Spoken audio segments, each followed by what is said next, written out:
Hello guys, welcome to Joseph IT Technology Entertainer. Today I'm going to show you how to add a watermark in Microsoft Word and customize it easily. So go to Word file and choose a blank document.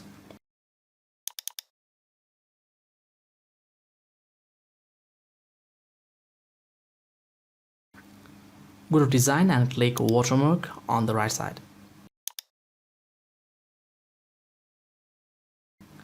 There you will find formats of watermark and choose one.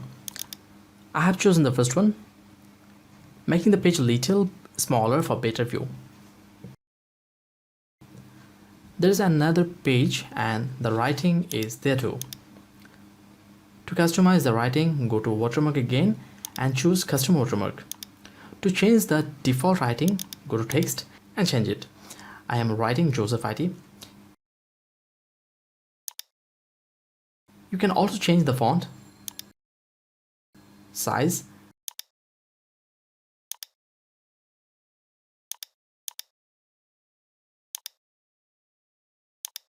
and the color.